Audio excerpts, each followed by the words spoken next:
security manning. Ito yung minsan kadalasan napakalaking usapin pagdating sa manning ng tao sa paglalagay ng assignment sa mga post. Kasi alam po natin na sa akin to ako ang dami ko na talagang naging idea about sa manning na to sa tagal ko na rin nag-handle ng isang area, no. Hindi ko siya binibigyan ng yung magandang rotation na kailangan sa ganitong post ka, sa ganitong shift ka. Ang tinitingnan ko dyan pa nagmamaning ako, yung credibility ng guard. Yung intellectual capacity. Hindi naman sabihin natin mahihina eh. Diba, kanya-kanya tayo ng kaalaman, kanya-kanya tayo ng lakas ng kaisipan, ganun, diba? Yung paano pati sa customer service, yan ang tinitingnan ko. Hindi ako namimili para ilagay kita dyan. Kasi syempre, alam natin, sa trabaho ng mga security, syempre, appearance, number one, hindi natin sasabihin na dapat maganda ang puso mo. Hindi yun eh. Kasi makikita ba ng tao na maganda ang puso mo talaga? Di ba hindi? Ang titinan niya ni itsura mo eh. Kahit naman tayo eh. Nag-judge tayo eh. Hindi masama yun. Kasi ganun talaga. Tao tayo eh. Hindi natin lubos maisip ano ba ang kakayanan nito. So yan. So tatapik natin yan bakit mahalaga ang physical appearance. Ano po? So sa manning, kailangan kasi yun ang titingnan. Sa akin yun po as an officer din. Hindi ko naman sinasabing kopyahin ninyo. Kasi ang titingnan kasi dapat yung output nung after ng mga shift. Kasi ang ganda ng manning. O kita mo, ilalagay mo yung manning na ganito. Okay, ego, rotation. Pero bagsak ang output. Ang daming bulila. So kasi mali ang inilagay natin doon sa area. Hindi pa kaya eh. Kaya ako ina-assist kayo talagang buwan yan halos pag hindi mo kayo ibababad kita yan para matuto ka. Diba? Kasi yun yung nagiging problema. Akala nila pag hindi sila nilagay doon, parang hindi nila kaya naman niya. Siyempre, ibang isip ng officer sa ating mga security person. Sana wag niyo masyadong bigyan ng maling intention. Baka sabihin, kasi bata-bata system yan, kaya yan, malapit kay sir yan, kaya ganyan. Wag pong ganon.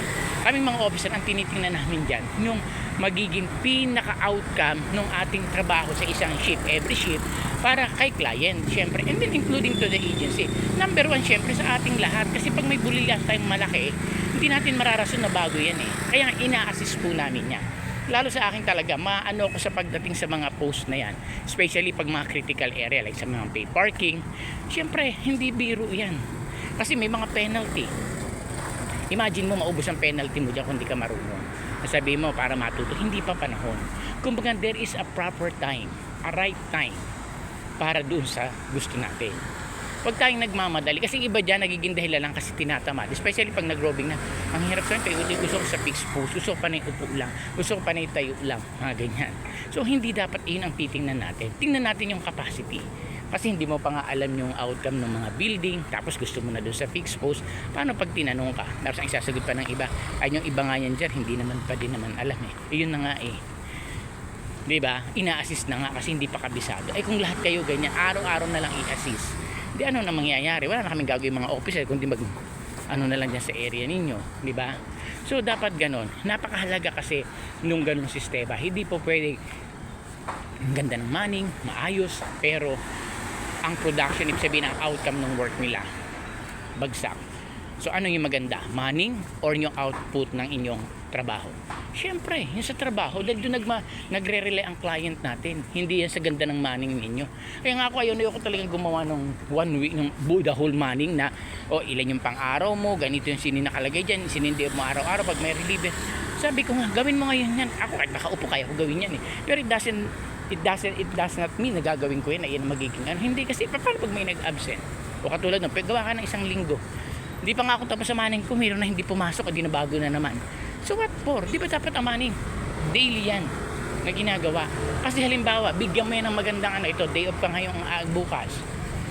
Di ba? Ngayon, nagka-problema yung manning mo. Siyempre, yung taon binigyan mo ng rest day na yan, mag-ano yan, anong tawag dito? Gagawa yan ng way na, siyempre, magpupunta na sa ganito yan, mag-i-schedule na yan. Ngayon, na-cancel. Ay, di pahirapan pang kausapin mo yan. Di ba? Natural, ako din naman, sasabihin ko, sir, naka-day off ako ngayon, may lakad ako, nag-schedule na ako, ganito, ganyan. Ay di, naging problema mo pa yan sa tao mo. Siyempre, natural naman, kahit naman ako, kasama ang loob ko, nakaikot ako eh. Siyempre, ang hirap pa sabihin, kasi nagkulang, yun na nga eh. Kaya nga ako sinasabi ko palagi, na dapat, ang manning natin, daily, hindi ako nag-schedule na sobrang tagal. Magpapaalam ka sa rest day mo, pero not to the point, iyan ang ang mangyayari. Hindi po ganon. So, kailangan, ang manning po natin, everything yung gagawin. Hindi po kasi, walang perfect na manning eh. Diba? Breakable talaga yan. Pag gumawa ka ngayon, pag meron hindi pumasok, bago na lahat yan hanggang sa susunod. Hindi naman wasting of time. Samantala ko ang tingnan ano yung money mo, okay ba ngayon? Di ba daily? Kasi yung everyday, bibigyan ka, pwede ka naman bigyan. Pero ano yan? Ano lang yan, props ang mangyayari.